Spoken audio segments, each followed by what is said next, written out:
उत्तर प्रदेश के एक छोटे से गांव में एक बहुत पुरानी दरगाह थी। लोग मानते थे कि वहां की मिट्टी में बरकत थी। हर जुमरात को दूर दूर से जायरीन वहां दुआ मांगने आते थे। लेकिन उसी दरगाह के एक कोने में रखा था एक पुराना संदूक, एक ऐसा संदूक जिसे छूने की हिम्मत किसी में नहीं थी। गांव के बुजुर्गों का कहना था कि यह संदूक बहुत पुराना है और इसे कभी नहीं खोलना चाहिए। 50 साल पहले जब इसे आखिरी बार खोला गया था, तब जो हुआ था वो कोई भूल नहीं पाया।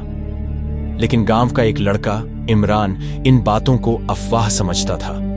उसने अपने दोस्तों से शर्त रखी कि ऐसा कुछ नहीं है, तुम कहो तो मैं उस संदूक को उठा कर लाऊं। इमरान, अगर कुछ हुआ तो मैं खुद मान जाऊंगा कि इसमें कुछ है और मैं हार जाऊंगा।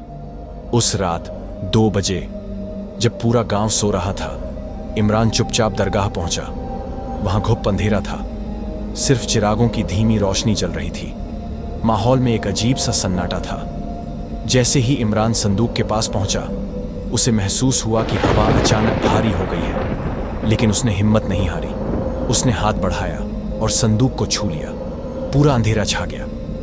इमरान का दिल जोर जोर से धड़कने लगा। तभी उसे किसी की धीमी फुसफुसाहट सुनाई दी, रुक जा, मत खोल, ये तेरे लिए नहीं है। लेकिन इमरान नहीं माना। उसने जोर लगाया और संदूक का ढक्कन खोल दिया।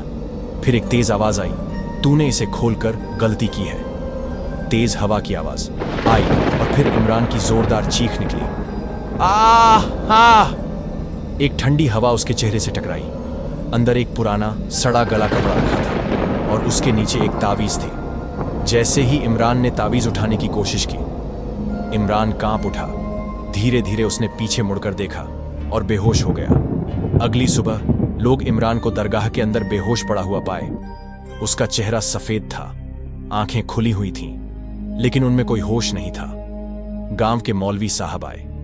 उन्होंने इमरान के पास जाकर दुआ पढ़ी और कहा, मौलवी साहब ने जोर से कहा, अगर तू अल्लाह की मखलूकन है तो चला जा, और अगर तू शैतानी ताकत है तो नष्ट हो जा। इमरान को होश आ गया और घर ले आए। एक उसकी मां रसोई में थी कि देखा इमरान अकेले अकेले बोल रहा है। और फिर मौलवी साहब आए।